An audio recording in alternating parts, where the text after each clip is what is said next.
Centre Mohamed Hassan Louazani pour la démocratie et le développement humain. السادة والسيدات، أود باسمكم أن أرحب بالأستاذ حسن رشيد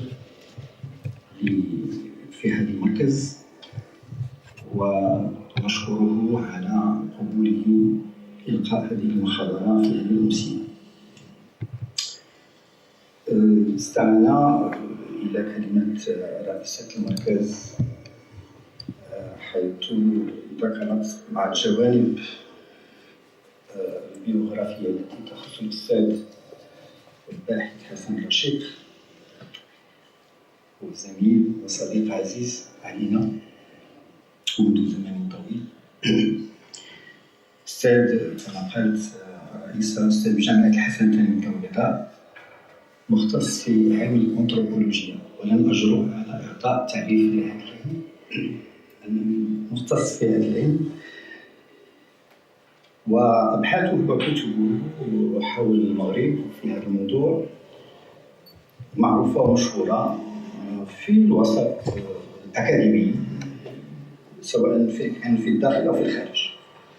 الأستاذ رشيد يحاضر باللغات الثلاث،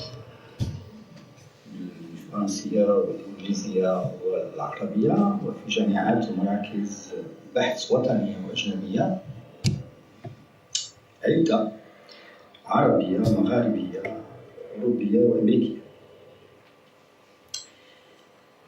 والأبحاث التي قام بها وهي كثيرة وقيمة أهلته أن يدخل إلى الموسوعة الرقمية ويكيبيديا المعروفة.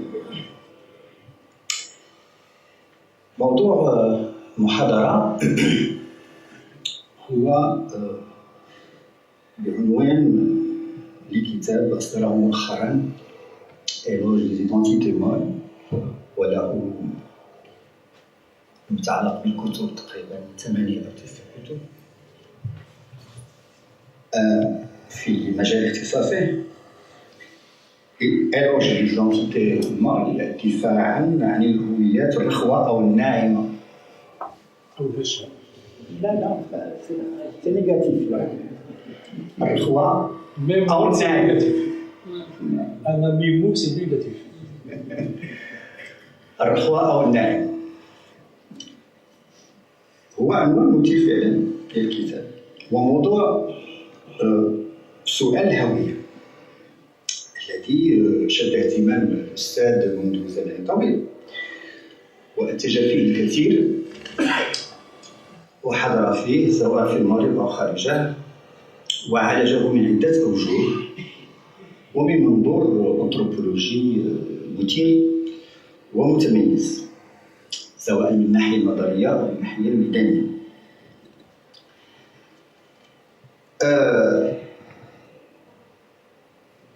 اهتمام الأستاذ بهذا الموضوع مصدره هو اشتغاله في أبحاثه الأكاديمية والميدانية على سلوكيات وتصورات وقيم المغاربة في العالم القروي، حيث تسود الحياة القبلية. من ثم أثرت وأثير لديه اهتمام بالهوية الجماعية المغربية، بدءا بالقبيلة إلى الوطن وانتهاء بما هو أشمل كالعالم العربي والإسلامي. في الواقع سؤال الهوية الجماعية هو سؤال الساعة. سؤال الساعة كما قالت الدحورية في مداخلتها في كلمتها، سواء على مستوى المغرب في المغرب أو على مستوى العالم. المستوى المغربي أو في المغرب بدأت هذه المشكلة تطرح خصوصا منذ بداية التسعينيات، هي موجودة على كل حال.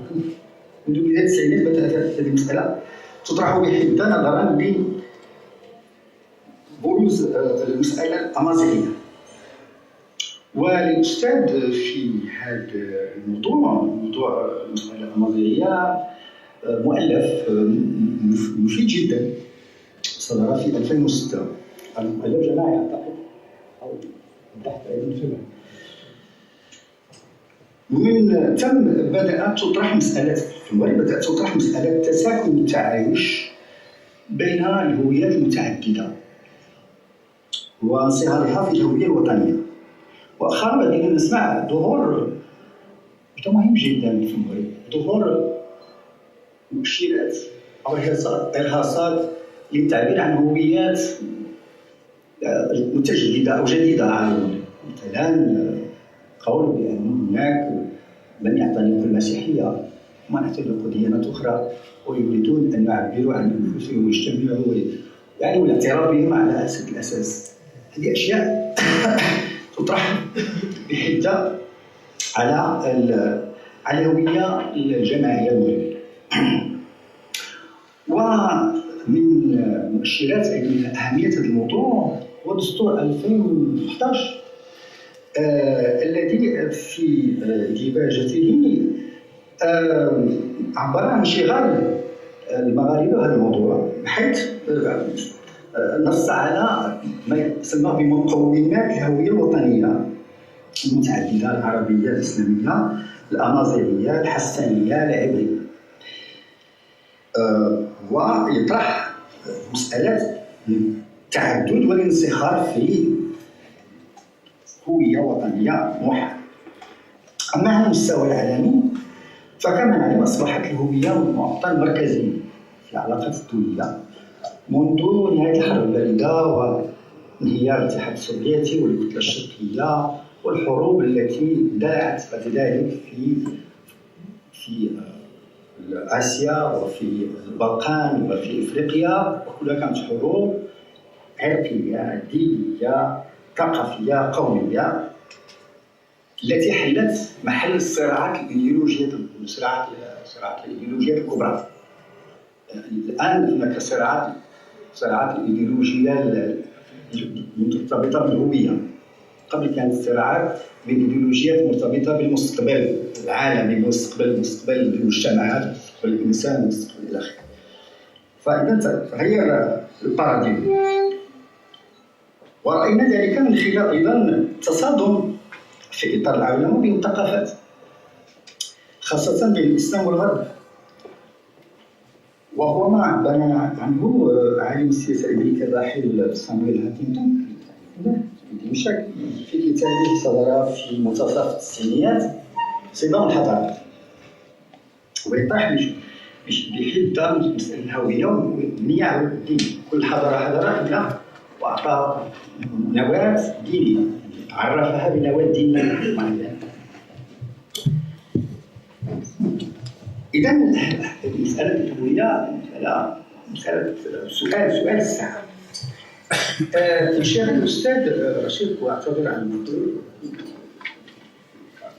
الشيخ الأستاذ رشيد في مسألة الهوية في الواقع ليس انشغالا أكاديميا صرفا كما يقول في كتابه، ليس انشغالا فقط للمعرفة والفهم، ولكنه انشغال أيضا انشغال مواطن مغربي يهمه التفاعل الإيجابي والخلاق بين الفرد والجماعة. فبقدر ما هو يؤمن بالهوية الوطنية المغربية، بقدر ما يقر بتعدد روافد هذه الهوية الداخلية، سواء كانت داخلية أو خارجية. روافد هذه الهوية تأتينا من الداخل وتأتينا من الخارج. وبقدر ما يؤمن بضرورة التعايش والتساكن فيما بين هذه الروافد، بقدر ما يؤمن أيضا بضرورة الاعتراف للفرد بحريته في حمل واختيار الهويات المختلفة التي يريد دون قهر أو سيطرة. من ثم جاء كتابه دفاعا عن ما سمى بالهويات الرخوة أو الناعمة أو المتسامحة أو المنفتحة، في مقابل الهويات الصلبة المنغلقة والشاملة. بالتالي نستمع إليه لنرى ما سيضيفه وما يعني يبينه من مسائل خاصة بهذا النوع من الهويات التي تسمى بالهويات الرخوة أو الناعمة. يتفضل أستاذ مشكور.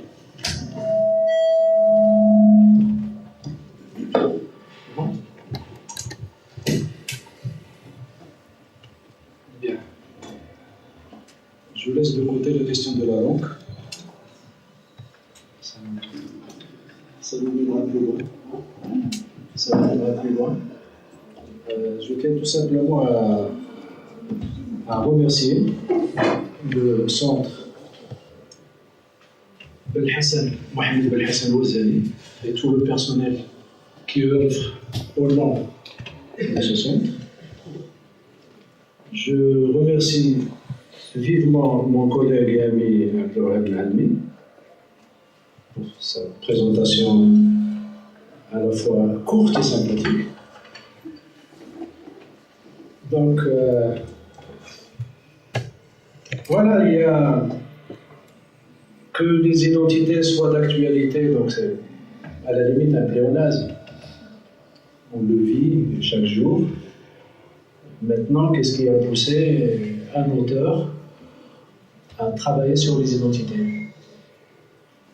Comment un auteur, à un moment donné de sa carrière biographique, à un moment donné de sa carrière d'enseignant, prend ou choisit un objet pour étude. Le problème est assez complexe. Lorsque je parle d'éloge, ça se voit que je ne suis pas objectif et je n'ai pas voulu être objectif dans ce au sens d'un chercheur objectif, comme je l'ai fait dans mes livres, sur les identités amazighs, nationales, tribales, etc. Définir ma position est très important au départ. Je ne suis pas intellectuel au sens d'un rôle spécialisé, d'un rôle avec des obligations quotidiennes, d'un rôle avec des obligations de diffusion de l'information, de l'idéologie quotidienne. Je respecte ce rôle, mais nous avons besoin de ce rôle. Mais je ne le suis pas. Je ne le suis pas parce qu'un chercheur doit s'asseoir davantage chez lui, il doit être beaucoup plus à l'université qu'ailleurs. Mais je dis que de temps à autre, le chercheur, qui doit être objectif, qui doit un peu respecter les règles de l'art académique, les règles de l'art scientifique, de temps à autre, il vit les citoyens, il est membre d'une communauté, de temps à autre, il peut dire ce qu'il pense de certaines questions qui sont très importantes dans l'espace public et pour l'espace public. Je l'ai fait pour la langue et l'identité amazigh, je l'ai fait pour la sacralité royale, lorsque, souvenez-vous, en 2011, on a commencé à parler de la sacralité du roi. Je suis intervenu dans le débat. Le texte est déjà publié, 2012.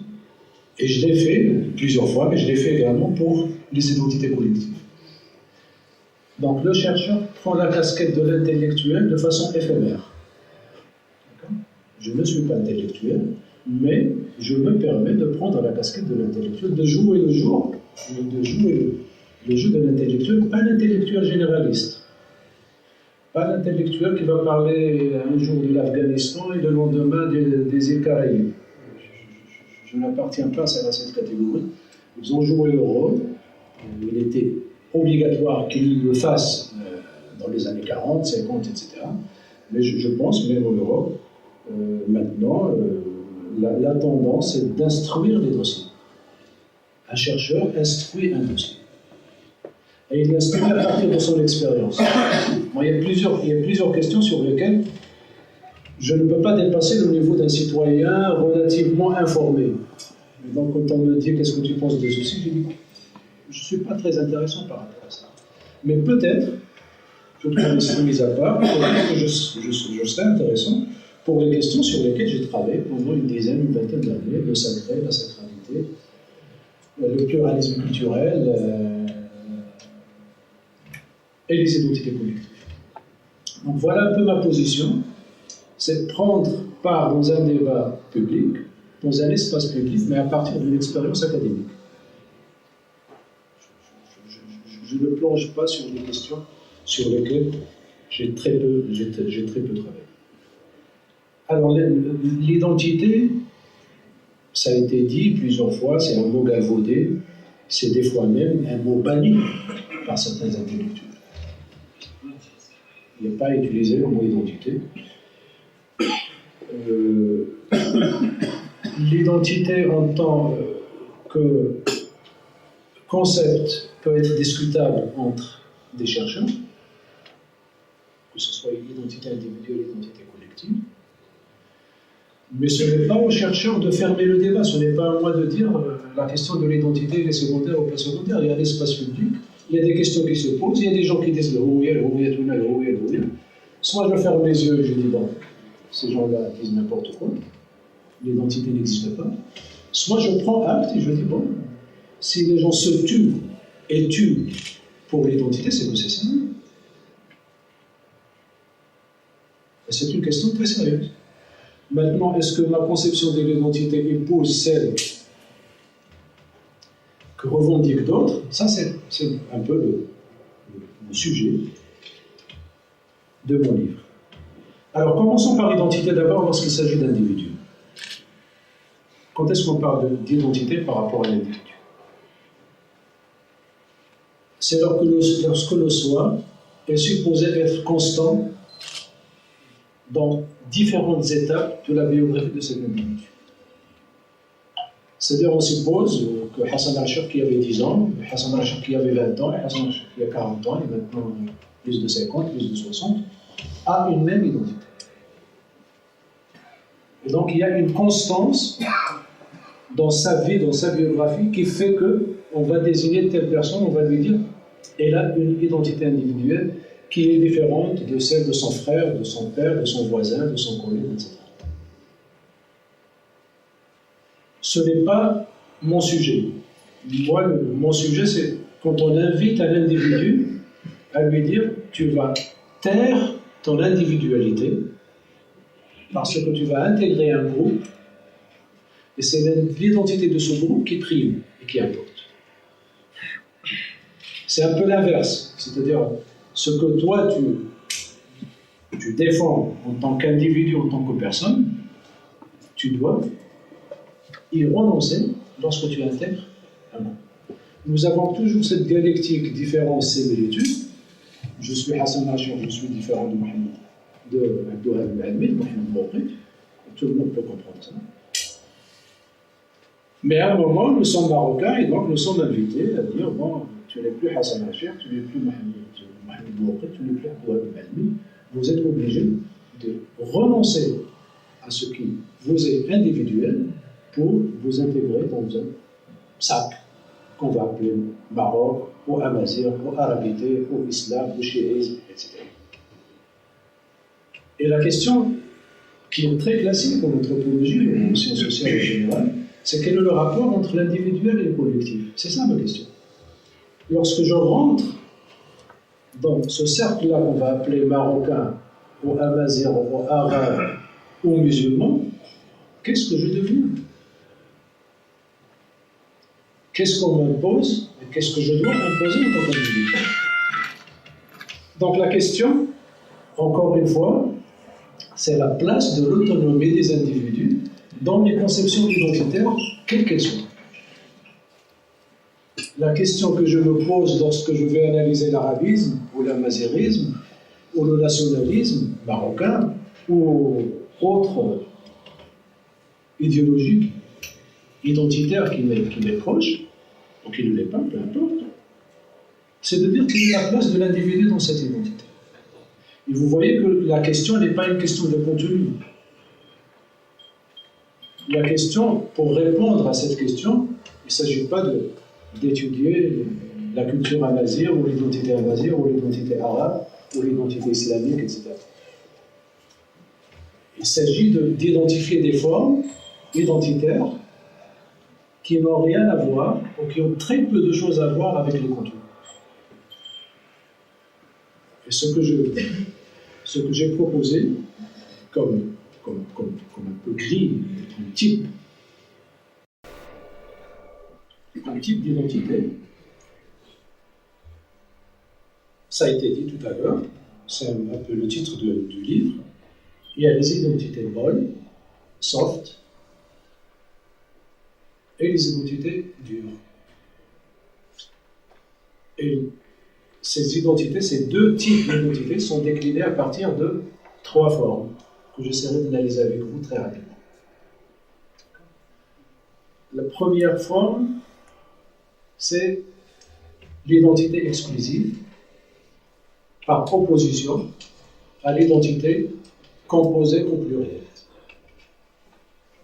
Et quand je dis identité exclusive, j'ai utilisé des formules très simples dans le livre pour que le lecteur et la lectrice, ou les lecteurs et les lectrices me suivent. Dire que une identité est exclusive, hasriya,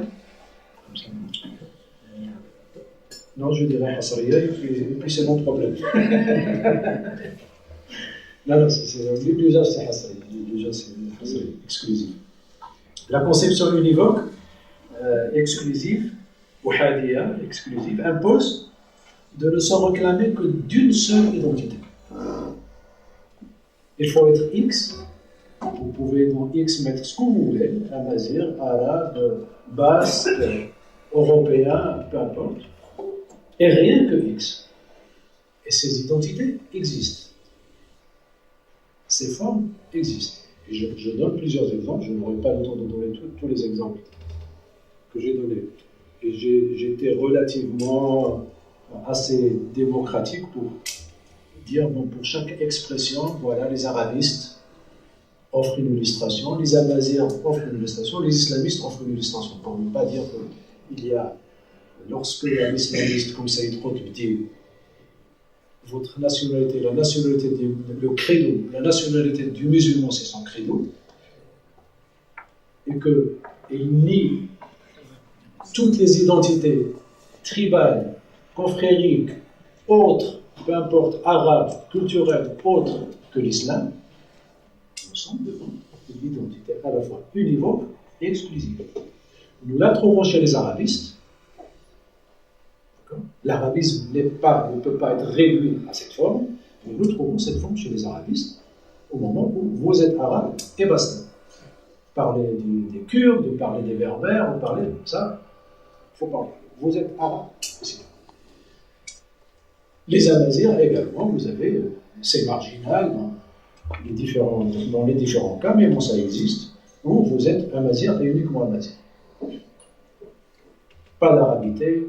Et même lorsque vous dites musulman, vous êtes un musulman amazirisé. Donc on a berbérisé l'islam. Même l'islam, il est intégré, il est amazirisé. Et le grand cercle, c'est l'amazirité et pas l'islam. Et l'arabité, elle est exclue. Donc nous avons ce type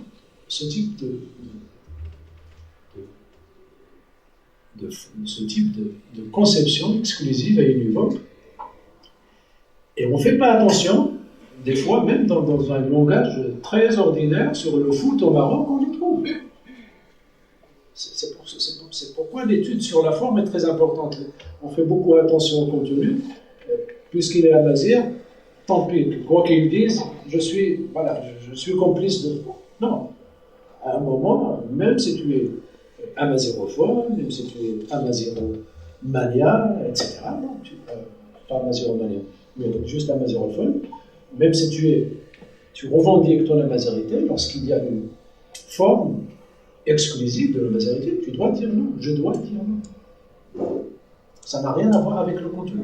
Idem pour l'islam, ce n'est pas parce que vous êtes musulman, je peux fermer les yeux sur la définition univoque de l'islam. Donc nous avons cette manière d'exclure l'autre, je dis bien dans des formes très ordinaires,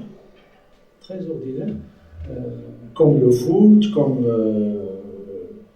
les cérémonies de mariage, où on m'a rapporté, dans telle cérémonie, sans aller dans le détail de la chose, mais vous pouvez deviner telle cérémonie, elle est de tel groupe, d'accord? Et lorsque vous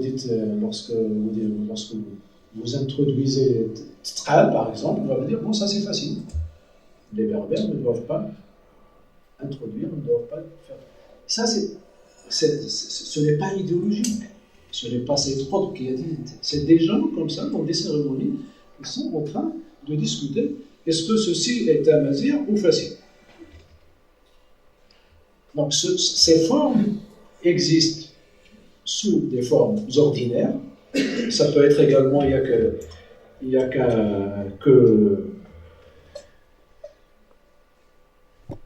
qu'un entraîneur marocain qui peut comprendre la mentalité des joueurs marocains. Dans la radio, on écoute plusieurs fois. Faire attention à ces formes, c'est tout simplement dire qu'à un moment, lorsque ce type d'identité est idéologisé, cette forme est idéologisée, elle devient belligérante, elle devient violente. La différence entre ces gens-là sympathiques qui sont en train de cérémonies de mariage, en train de dire est-ce que le tambour est berbère ou africain, est-ce qu'il faut l'intégrer ou pas, c'est sympathique, c'est une personne. Mais ce qui est grave, c'est que lorsque les identités, toutes les identités sont idéologisées, ils deviennent, ou elles risquent, ils sont potentiellement belligérantes et potentiellement. C'est un gap, c'est un pas. Les identités ont toujours existé au Maroc. La référence aux identités sans utiliser le mot houïa. Même les nationalistes n'ont pas utilisé le mot houïa à ma connaissance. Ils ont utilisé le concept de charsia. Donc houïa, c'est un mot très très récent. C'est peut-être 6 décades, quelque chose comme ça. Si je peux toujours me tromper là-dessus. Pas me tromper, c'est-à-dire ne pas rater quelque chose. Donc on parle de charsia, mais pas de houïa. Donc le mot houïa est très récent. Mais le mot est récent, le phénomène est très ancien. Vous n'avez qu'à regarder les noms traditionnels des Marocains, vous allez trouver les noms de tribus, de confréries, de métiers, de bars, etc., ou de cités. Les noms les plus traditionnels, oubliez Rachid, ça s'appelle fantaisie de mon père. Mais mon grand-père avait des noms de tribus, donc Zguini, Harari, etc. D'accord. Donc, les identités existaient soit par rapport à une tribu, soit par rapport à une cité, soit par rapport à une confrérie, soit par rapport à une halda, à une corporation. Les noms étaient souvent voilà, les 4 grands cercles. Ils étaient implicites, c'est-à-dire que leur fonction était une fonction pratique. Avec l'idéologisation, la question vont se poser par la suite les idéologues, les intellectuels, de façon des fois très saine, des fois violente, c'est qui sont nous? Les Marocains ont commencé à se poser cette question à partir des années 20, de façon explicite, régulière et continue. Vous pouvez toujours me dire, oui, il y a Hayy Maghariba dans ceci, il y a Hayy Maghariba cela, il y a quelqu'un qui s'est considéré comme Maghribi dans le truc. Mais de façon régulière et continue, idéologisée, et organisée, c'est à partir des années 20. Et surtout à partir des années 30. Donc il y a un processus d'idéologisation qu'il faudra analyser. Comment on passe de musulmans à islamistes, de Shelh, Zayani, Rifi à Baziriste, de arabe, quelqu'un qui parle arabe, qui est arabophone, à arabiste, et ainsi de suite. Exactement comme comment un Marocain, jeune Marocain, dans les années 60-70, devient marxiste. C'est le même processus. Comment des gens qui vivaient de façon implicite des identités vécues revendiquent de façon explicite et à partir d'idéologies auxquelles ils adhèrent des identités qui peuvent être exclusives mais qui peuvent être autres. Donc voilà le processus que j'essaie un peu d'interroger, que j'ai interrogé dans d'autres livres par rapport à la religion, par rapport à comment on devient islamiste, comment on passe de religion à idéologie, comment on passe d'islam à islamisme. C'est très important, mais je ferme cette parenthèse. Donc, identité univoque, il est opposé soit à l'identité composée, ça c'est le minimum, 2 identités, soit à l'identité plurielle. Donc, identité composée, vous avez également des islamistes, pas des islamistes, des salafistes, des réformateurs, comme Mohamed Abdou, comme Rachid Rida, je parle tout à l'heure de Qutb, c'est Qutb, mais avant, il y avait une place pour la patrie. C'est-à-dire que vous êtes musulman, mais égyptien. Et les Égyptiens sont musulmans et coptes. Et ils le disent de façon explicite. Là, nous n'avons pas une identité univoque, ce sont toujours des salafistes, des idéologues de la religion, des réformistes, mais qui laissent une place à la patrie. Alors que quand et ceux qui vont venir par la suite, tout ce qui est nationalisme, tout ce qui est nation jusqu'à présent, les Daesh, toutes les idéologies un peu exclusives, pour elles, les frontières nationales sont des frontières, on va dire, inscrites dans des conceptions d'idéologie hérétique, pour ne pas dire autre chose. Alors, il y a une place pour la nation. La majorité des nationalismes au Maghreb et ailleurs ont laissé une place à la religion. On laissé une place à la nation et à la religion. Je ne sais pas le nationalisme, le salafisme, pardon. Le salafisme au Maroc et au Maghreb a laissé une place à la fois à la religion et à la patrie. La patrie et... Donc nous avons une identité composée. Les identités plurielles, c'est beaucoup plus récent. C'est grâce à plusieurs intellectuels. Je sais très avec les Khatibis parce que c'était l'un des précurseurs d'une conception plurielle de l'identité, mais il y en a plusieurs, il y a d'autres poètes intellectuels qui ont défendu la pluralité des identités. Nous sommes dans l'idéologisation toujours de l'identité, avec une autre question qui se pose et qui est inhérente aux identités plurielles en général, qu'elles soient composées ou. C'est une fois que vous dites, oui, vous avez le droit, comme le dit Salah al-Husri, vous avez le droit d'être arabe et marocain, d'être arabe et égyptien, d'être arabe et irakien. Nous n'avons pas une conception exclusive de l'identité, nous avons une conception composée de l'identité, mais la question c'est comment hiérarchiser ces identités. Et là, l'individu n'a pas le droit de dire je veux être marocain puis arabe. Donc, les arabistes vous disent vous devez être arabe puis marocain. Si vous voulez être arabiste, libre à vous si vous voulez. Donc vous n'avez pas de choix. Vous avez plusieurs identités, mais il y a toujours quelqu'un, un idéologue, un intellectuel qui va vous dire voilà la manière de les hiérarchiser. Alors, l'arabité d'abord. Donc vous devez revendiquer votre arabité et par la suite votre. Ce n'est pas si autoritaire que la conception univoque. On ne vous laisse pas le choix, vous n'avez qu'une identité, mais là également le choix de l'individu est très limité. Il y a quelqu'un qui pense à votre place, qui va vous dire voilà comment il faut classer vos identités.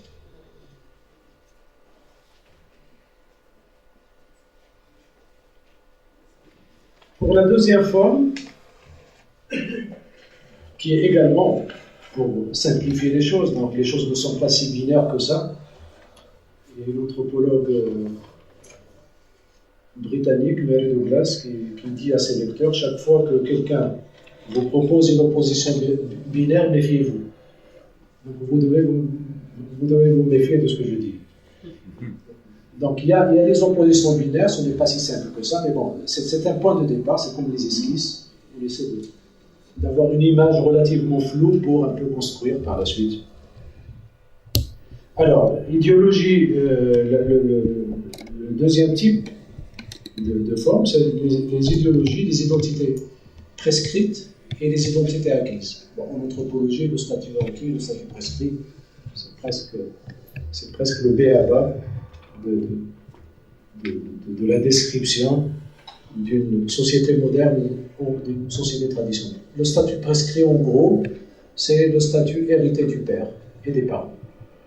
Le statut acquis, voilà, je suis berbère, j'ai un an à Chir, je l'ai hérité de mon père. Le statut acquis, c'est professeur universitaire que je n'ai pas hérité, que j'ai acquis.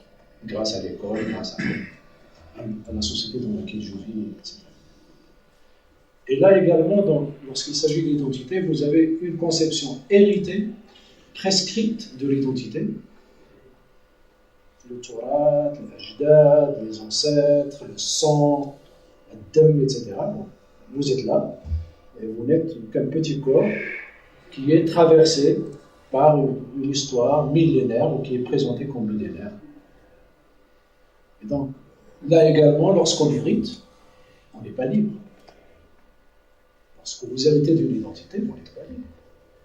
Vous l'héritez, puis vous faites avec. Le problème se pose pour les identités acquises. J'ai parlé tout à l'heure d'islamisme, d'amazérisme, d'arabisme. On ne n'est pas arabiste.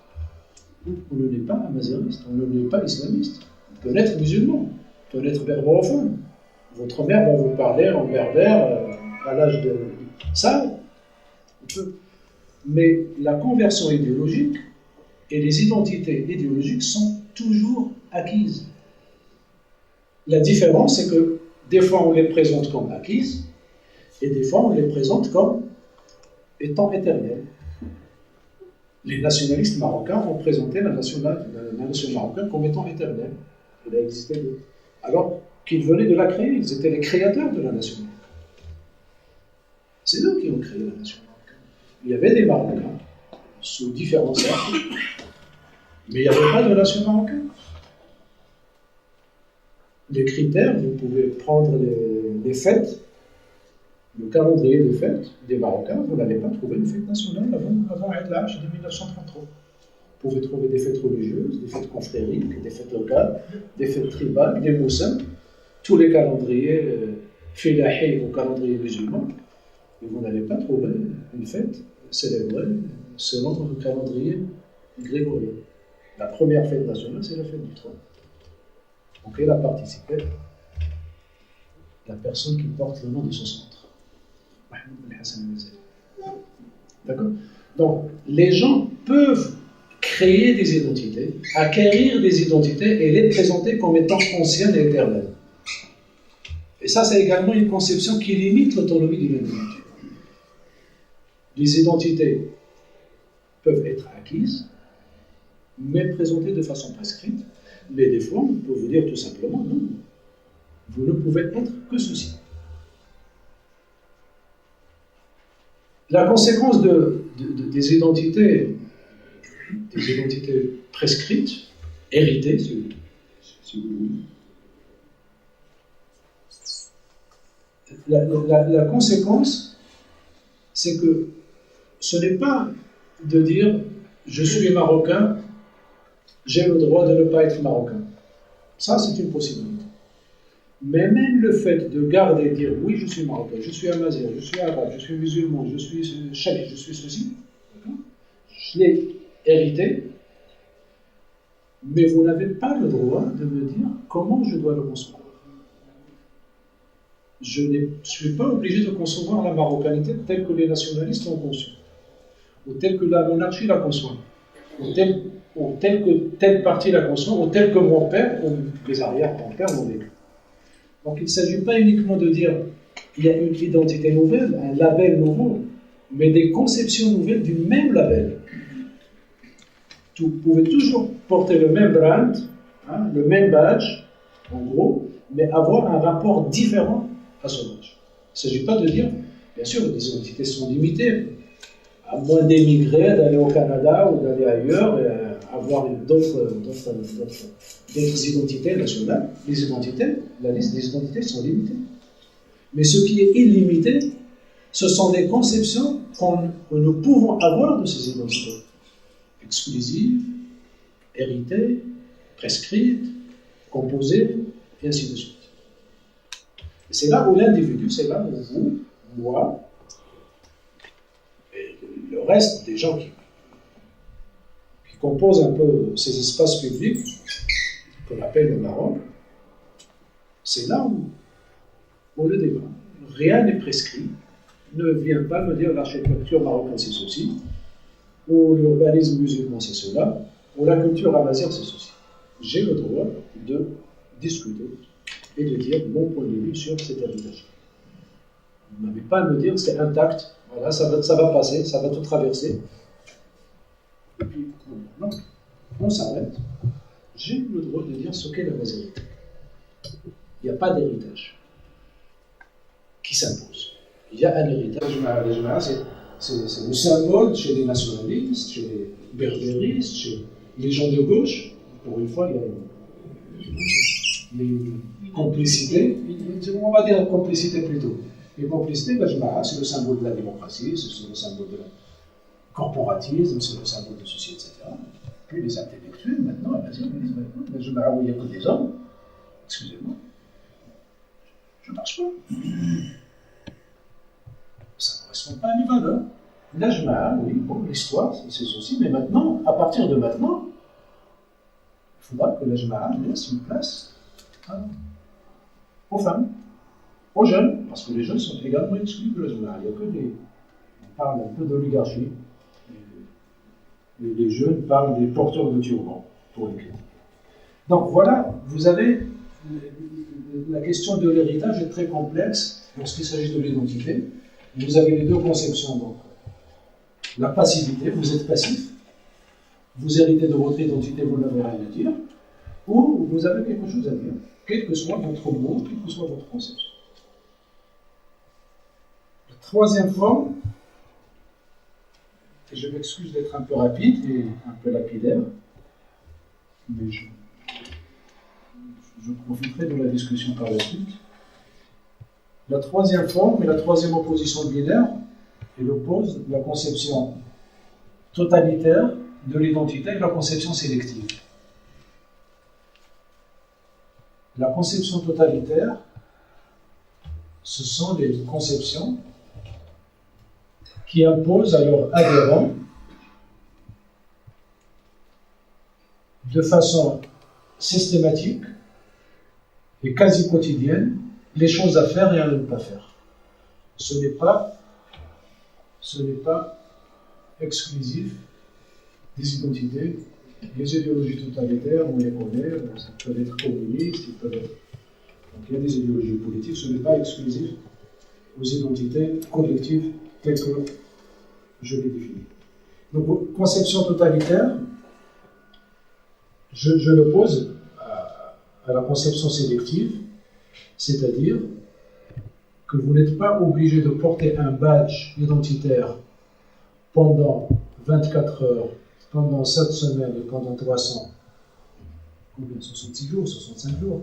Vous n'êtes pas obligé, mais vous pouvez manifester votre marocanité, amazirité, arabité, islamité dans des contextes précis. C'est-à-dire, vous avez droit à ce que j'appelle le répit identitaire. Vous pouvez vous reposer, oublier votre marocanité, votre islamité, être vous-même. Tout simplement. D'accord ? Donc vous avez une conception totalitaire qui vous dire, bon, voilà, pour être marocain, il faut... Vous savez, maintenant, on oublie, parce que pantalon sous la djellaba posait problème dans les années 30 au Maroc. Donc il y a, quand on parle de totalitaire, c'est que toutes les identités, je le dis, je le répète, toutes les identités sont impératives. Donc si vous voulez être libre, mais vraiment au sens propre du mot, c'est de ne porter aucun label. Toutes les identités sont impératives. La seule différence, c'est certaines le sont de façon totalitaire. Vous êtes communiste, rappelez-vous, je l'ai écrit pour ne pas un peu réduire les identités totalitaires uniquement à l'islam, à l'arabité et à la mazirité. Le communisme, dès les années 20, devait inventer des cérémonies d'enterrement laïques, des baptêmes laïques, et ainsi de suite. Donc vous êtes communiste, vous n'avez pas à célébrer les cérémonies à la catholique, à la chrétienne, ou à la juive, etc. Donc, totalitaire, c'est un peu ça. Vous avez remarqué, moi j'étais en Égypte dans le milieu des années 90, et j'ai dit, bon, voilà, on doit s'attendre à ça. On doit s'attendre à cette frénésie de la religion où les gens vont dire, voilà ce qu'il faut dire lorsque vous êtes dans telle situation, lorsque vous allez frapper la porte du voisin, lorsque vous allez voyager, lorsque vous allez sortir de ceci, lorsque vous allez rentrer de cela. C'est infernal. Que d'être X ou Y pendant 24 heures. Ne pas avoir un répit identitaire. Et les idéologies totalitaires, ils ont un effet. Donc les idéologies totalitaires ne le sont pas uniquement pour que, quand il y a une idéologie totalitaire exclusive, conçue de façon acquise, c'est la meilleure façon de maîtriser les individus. Toutes les fenêtres identitaires sont fermées.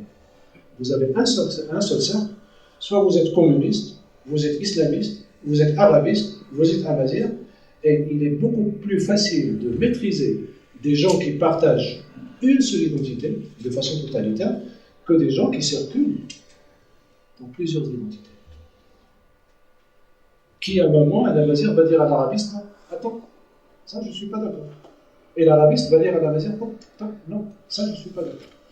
Lorsque les individus circulent, et ça c'est un peu l'idée que je vais développer tout à l'heure, j'anticipe un peu, l'idée de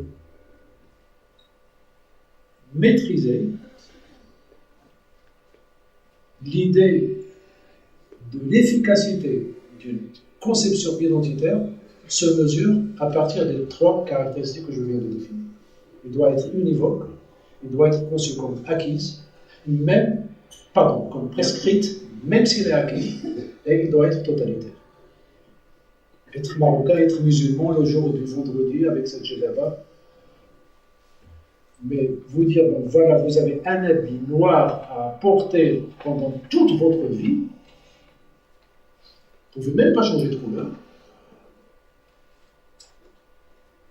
vous ne devez pas fumer, vous ne devez pas voir le cinéma, vous ne devez pas avoir la vidéo, voilà.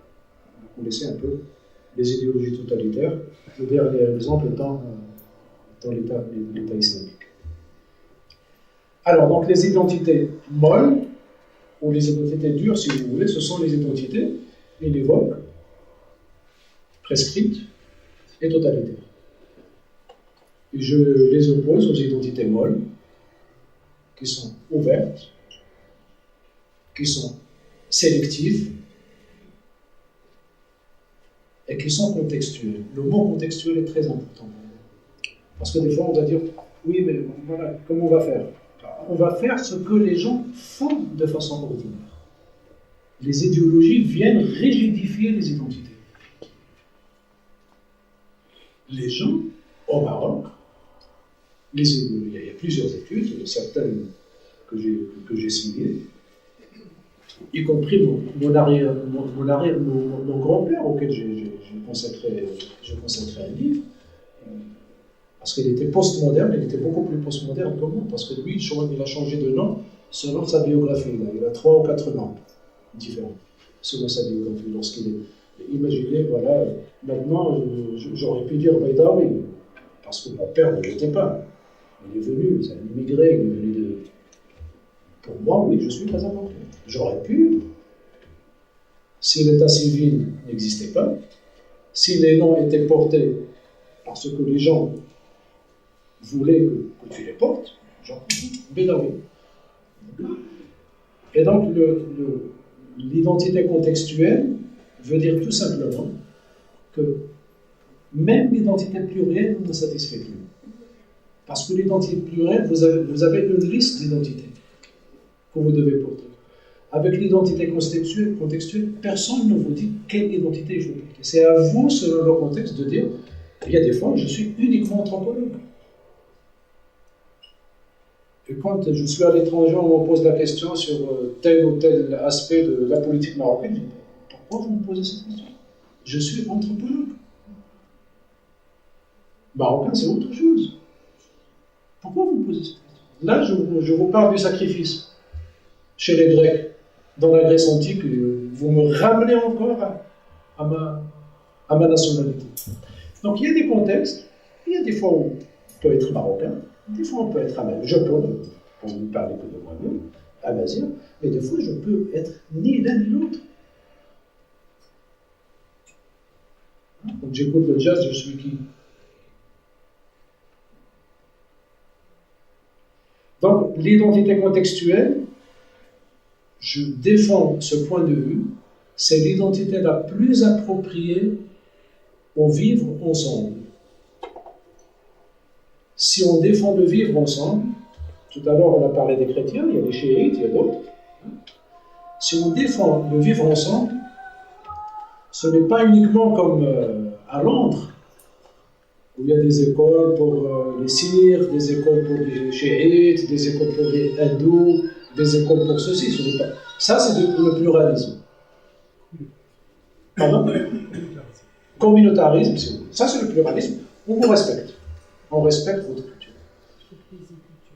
Et donc là, sous prétexte de beaucoup de choses, on crée des ghettos identitaires. Alors que l'identité contextuelle, c'est que les gens circulent dans plusieurs identités. Et il n'y a que le football qui nous donne des exemples. Il n'y a que le football. N'est-ce pas, cher ami? Il n'y a que le football. Imaginez, lorsque les identités étaient très dures au Maroc,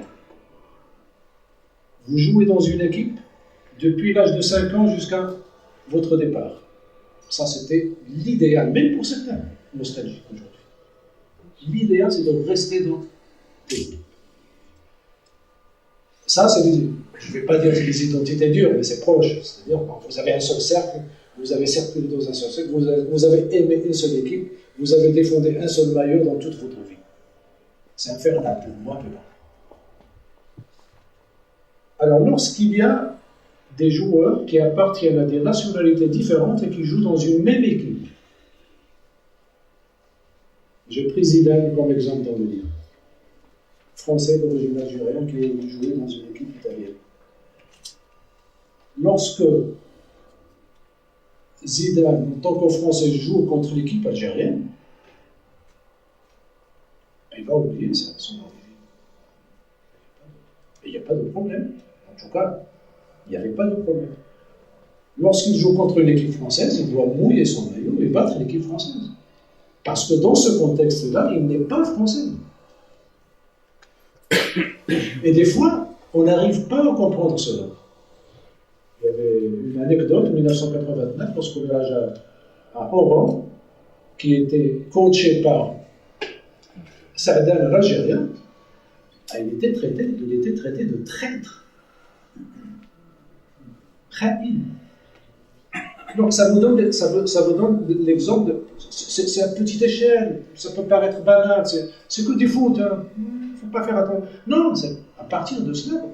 Maintenant, lorsque quelqu'un ne partage pas avec vous la même chose, vous détrahir, demain vous pouvez dire, avec une idéologie X, parce que c'est le même moule.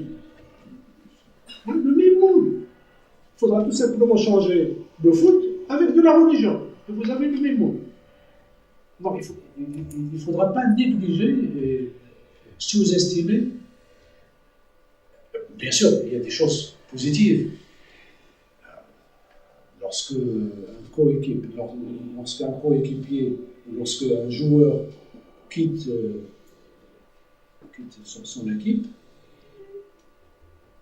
et qu'il l'affronte plus tard, vous savez, non, c'est devenu depuis une dizaine d'années, au moins, c'est devenu une norme de ne pas célébrer le but contre son équipe, son ancienne équipe.